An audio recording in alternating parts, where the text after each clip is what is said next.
Hey guys, welcome to your own YouTube channel Azological, one destination for all information.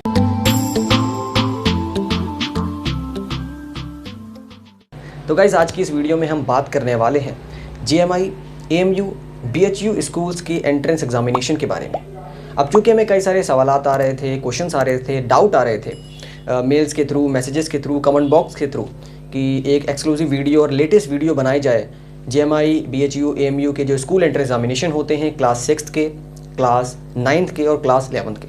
इससे पहले भी हमने तकरीबन 1 साल पहले हमने एक वीडियो बनाई थी, एक एक्सक्लूसिव वीडियो, जहां पर तकरीबन अप्रॉक्सीमेटली 25,000 से ज़्यादा उस पर जो है व्यूज़ आए थे। 25,000 से ज़्यादा उसको लोगों ने देखा और काफ़ी पॉजिटिव रिस्पांस देखने को मिला। लेकिन यहाँ पर अब डिमांड ये थी कि एक एक्सक्लूसिव और लेटेस्ट वीडियो इसके ऊपर बनाई जाए। इसी के साथ साथ आप सब लोगों के कई सारे सवालात थे, कई सारे क्वेश्चंस थे जो अब लेटेस्ट पैटर्न है CBSE का या ICSE का या डिफरेंट बोर्ड्स के जो स्टूडेंट्स हैं उनको किस तरीके से जो है JMI या BHU या AMU के स्कूल एंट्रेंस एग्जामिनेशन की तैयारी करनी चाहिए। तो इसी के ऊपर हम इस छोटी सी वीडियो में इसी के ऊपर बात करेंगे। लेकिन एक और इम्पॉर्टेंट चीज़ ये है कि इस छोटी सी वीडियो के बीच में एक इम्पॉर्टेंट और यूज़फुल बात होने वाली है, एक इम्पॉर्टेंट यूज़फुल चीज़ है जो अगर आप इस वीडियो को कंटिन्यूसली लगातार अच्छे से देखें, जो कि छोटी सी वीडियो रहेगी, ज़्यादा आपका टाइम नहीं लेगी, अगर आप इसको लास्ट तक देखेंगे तो आपको बहुत फ़ायदा होने वाला है।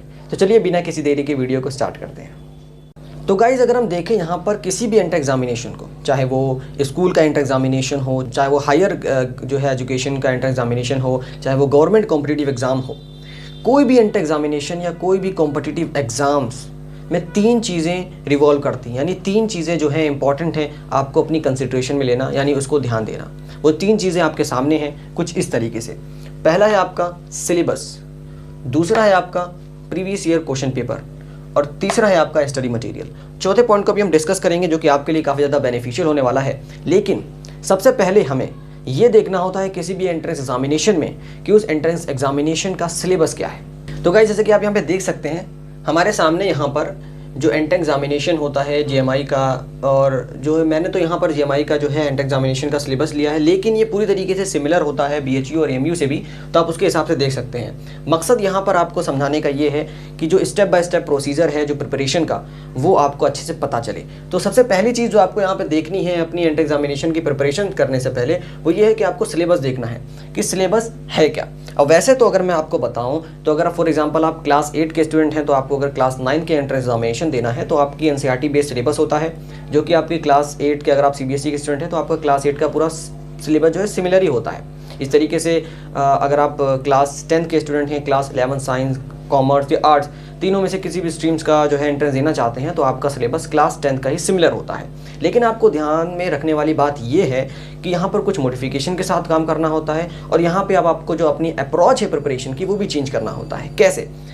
ऐसे कि मान लीजिए आप यहाँ पे बोर्ड एग्जाम दे रहे हैं क्लास 10 का, लेकिन यहाँ पे आप देखेंगे कि जो हमारी अप्रोच है वो सब्जेक्टिव है। सब्जेक्टिव का मतलब कि यहाँ पर जब आप अपनी आंसर शीट में आंसर लिखेंगे एग्जामिनेशन में, बोर्ड एग्जाम के, या फॉर एग्जांपल आप क्लास 8 में जब एग्जाम देंगे तो वहाँ पे आपको सब्जेक्टिवली पूरी डिटेल के साथ आंसर लिखना होगा, जो उसके बाद जो है एवेल्युएशन में काम करेगा। लेकिन यहाँ पर आपको जो एवेल्युएशन होता है वो ऑब्जेक्टिव होता है, यानी ऑब्जेक्टिव अप्रोच होना ज़रूरी है। एंट्रेंस एग्जामिनेशन में आपको मल्टीपल चॉइस क्वेश्चन दे रखे होते हैं, जिसमें से 4 ऑप्शन में से सिर्फ एक ही सही होता है। तो कहने का मतलब ये है कि आपको यहाँ पे अपनी जो है अप्रोच देखनी पड़ेगी। फॉर एग्जांपल हम यहाँ पे ले लेते हैं क्लास 9 के सिलेबस को। जैसे कि आप यहाँ पे देख सकते हैं क्लास 9 के सिलेबस में ऐसा बताया गया है कि इंग्लिश आपकी 25 मार्क्स के आएंगे जो है, फिर उसके बाद आपका मैथ्स जो है वो 30 मार्क्स का आएगा, साइंस जो है 25 मार्क्स का आएगा, और SST जिसे हम सोशल साइंस या सोशल स्टडीज़ कहते हैं वो आपका 20 मार्क्स का आएगा। इसमें टोटल बनेगा 100। इस तरीके से क्लास 9 का अगर हम देखें तो इंग्लिश आपका 25 आएगा, GK आपका 10 मार्क्स का आएगा, फिजिक्स आपका 15 मार्क्स का आएगा, केमिस्ट्री आपका 15 मार्क्स का आएगा, बायोलॉजी आपका 15 मार्क्स का आएगा, मैथ्स आपका 20 आएगा। इंग्लिश यहाँ पे भी वही सेम 25, और यहाँ हर आप देखेंगे हर स्ट्रीम में आपको इंग्लिश सेम मार्क्स का मिलेगा। तो GK यहाँ पे 10 मार्क्स का है, बट यहाँ जो ह्यूमैनिटीज़ में है वो GK 15 मार्क्स का है।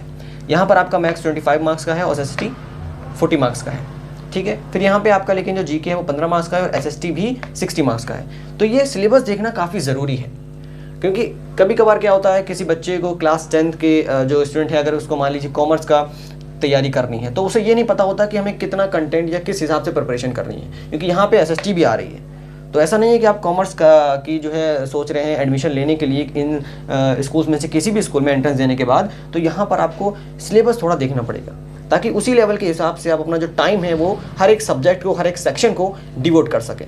अब मिसाल के तौर पर यहाँ पे क्लास 6 भी नहीं आ पाया, क्योंकि वो मैं आपको यहाँ पर सामने आपको आ गया होगा, मेंशन कर दिया होगा, वहाँ से आप स्क्रीनशॉट ले सकते हैं। एक अच्छे फॉर्म में, टैबुलर फॉर्म में आपको स्क्रीन पर नज़र आ रहा होगा। इसके आप स्क्रीनशॉट ले सकते हैं वीडियो क्वालिटी बढ़ाने के बाद। तो यहाँ पर जैसा कि आपने देख लिया सिलेबस। अब सिलेबस देखने का मकसद क्या होता है? तो सिलेबस देखने का मकसद ये होता है कि आप अपना टाइम उसी के हिसाब से डिवोट कर सकें। एग्जांपल के तौर में मैं आपको अगर बताऊं तो मान लीजिए कोई क्लास 10 का स्टूडेंट है, क्लास 11 साइंस की तैयारी करना चाहता है। तो इंग्लिश में मान लीजिए यहाँ पे 25 मार्क्स का है, जीके यहाँ पे 10 मार्क्स का है, फिजिक्स केमिस्ट्री बायोलॉजी इस तरीके से। लेकिन यहाँ पे देखेंगे तो मैथ सबसे ज़्यादा मार्क्स के हैं, मैथ है 20, इंग्लिश के बाद, इंग्लिश तो क्योंकि सब में सेम है 25 मार्क्स का, तो मैथ पे यहाँ पे उसे थोड़ा ज़्यादा टाइम देना पड़ेगा। इस तरीके से उसे ये भी पता चल जाएगा कि यहाँ पे जो सिलेबस है, जो सेक्शंस है, वो कौन कौन से होने वाले हैं। और जैसे कि आपको पता ही है कि स्कूल के एंट्रेंस एग्जामिनेशन में नेगेटिव मार्किंग बिल्कुल भी नहीं होती। इसीलिए मैं हमेशा ये सजेस्ट करता हूँ, हमेशा, चाहे आप BHU की स्कूल्स की तैयारी क्यों ना करें, AMU की स्कूल्स की तैयारी क्यों ना करें, या GMI की स्कूल्स की तैयारी क्यों ना करें, अगर आप क्लास 9 में हैं, क्लास अगर आप 8th में हैं, 9th का एंट्रेंस देने वाले हैं, या अगर आप क्लास 5th में हैं, क्लास 6 का एंट्रेंस देने वाले हैं, या क्लास 6 में जाने वाले हैं, या अगर आप क्लास 10th में हैं, क्लास 11 में जाने वाले हैं, तो ये आई स्ट्रांगली रिकमेंड कि आपको एंट्रेंस एग्जाम स्कूल का ज़रूर देना चाहिए। क्योंकि यहाँ पे पहली बात तो आपका सिलेबस सेम होता है, और दूसरा फ़ायदा आपको ये होता है कि यहाँ पर आपको एक हेल्दी कंपटीशन फेस करने को मिलता है, जहाँ पर कोई भी नेगेटिव मार्किंग नहीं होती। यानी आपको यहाँ पे फुल एक्सपोजर मिलता है कंपटीशन का, जिससे आपको जो अपनी पढ़ाई का लेवल है वो भी इम्प्रूव करने का मौका मिलता है। तो आपके लिए बहुत बड़ी अपॉर्चुनिटी है। तो यहाँ पे इसलिए जो है आप यहाँ पे सिलेबस देखिए, सबसे पहला स्टेप तो यही है कि सिलेबस देखिए। अब सिलेबस मैंने कहा कि सिमिलर है, बस यहाँ पे सिलेबस देखने का मकसद ये है कि आपको पैटर्न का जो है इन्फॉर्मेशन हो जाए। अब बढ़ते हैं गाइज यहाँ पे अगले स्टेप की तरफ, वो है PYQs। तो गाइज यहाँ पर अब फर्स्ट स्टेप के बाद जो दूसरा प्रैक्टिकल स्टेप जो आपको करना ज़रूरी है वो ये है कि आपको यहाँ पर PYQs ज़रूर देखनी है।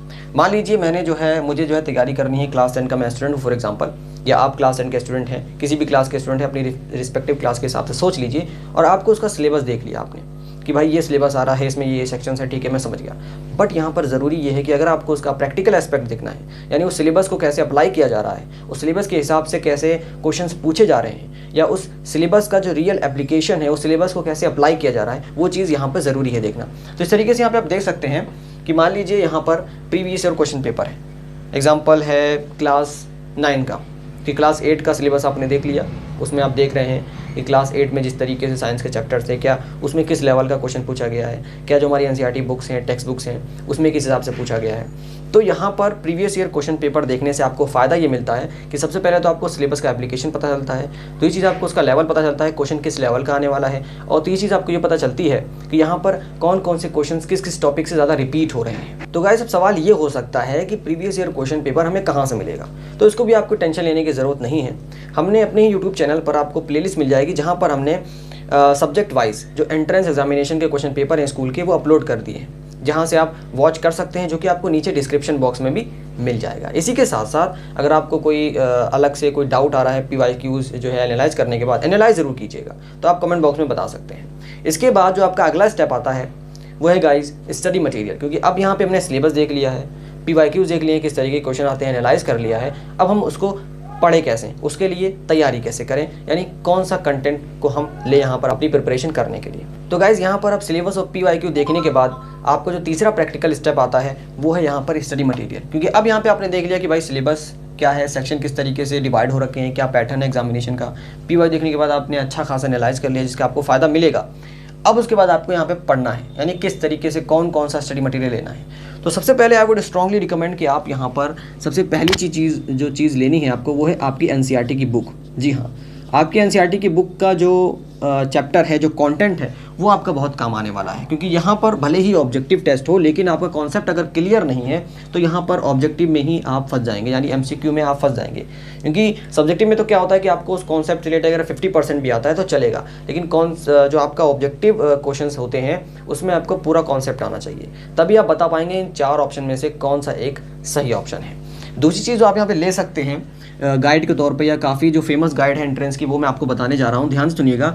वो है पहली शफीकुर रहमान की गाइड। जी हाँ, शफीकुर रहमान की गाइड यहाँ पर सारे के सारे जो है क्लासेस के लिए आती हैं, चाहे अगर हम बात करें क्लास 9 के एंट्रेंस के लिए, AMU, GMI, BHU तीनों स्कूल एंट्रेंस एग्जामिनेशन के लिए आती है शफीकुर रहमान की गाइड, जो कि आप इस्तेमाल कर सकते हैं, और ये काफ़ी हेल्पफुल है। अब लेकिन इस चीज़ में इस तरीके से एक और बुक है कॉन्सेप्टम, ये दोनों एक ही बुक है। इन दोनों में आपको यहाँ पर प्रीवियस ईयर के question paper plus revision notes, यानी हर एक चैप्टर्स के सिलेबस के मुताबिक जो भी आप क्लास की गाइड लेंगे उसके प्रीवियस नोट उसके रिवीजन नोट्स आपको मिल जाएंगे, प्लस चैप्टर वाइज आपको एमसीक्यूज मिल जाएंगे। लेकिन इसमें मैंने देखा है शफीकुर रहमान हो चाहे कॉन्सेप्टम हो, इन दोनों में कई सारी छोटी छोटी मिस्टेक्स हैं जिसको आपको ध्यानपूर्वक रखते हुए, उस चीज़ों को ध्यानपूर्वक रखते हुए आपको प्रिपरेशन करनी है।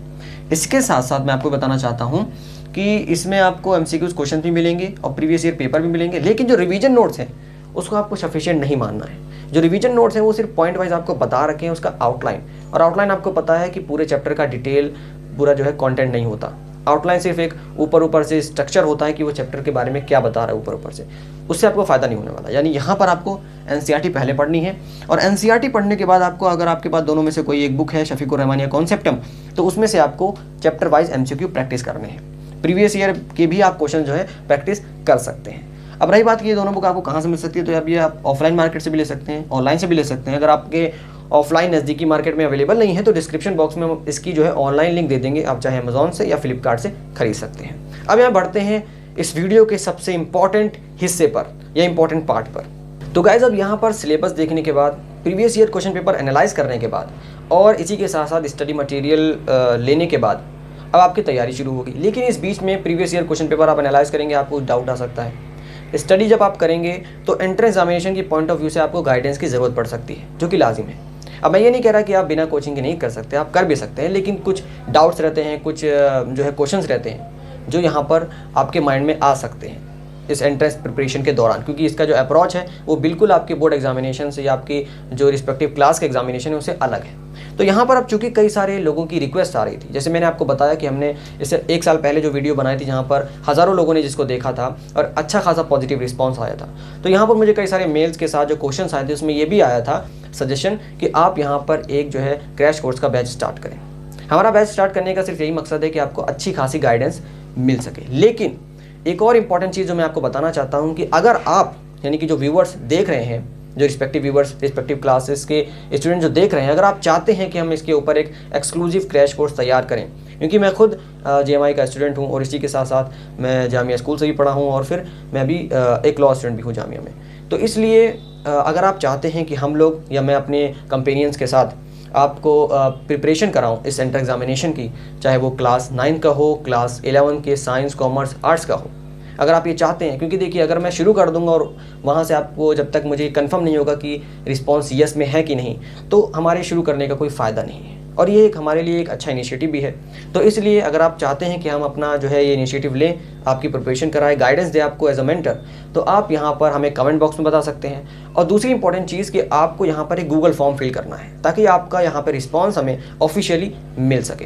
गूगल फॉर्म की लिंक आपको नीचे मिल जाएगी, उस पर क्लिक करते ही आपको 3 से 4 चीज़ें फिल करनी है। सबसे पहले अपना नाम, आप किस सिटी से ताल्लुक़ रखते हैं और यहाँ पर आप किस बैच के लिए तैयारी चाहते हैं, और इसके साथ साथ अपनी फीडबैक भी दे सकते हैं।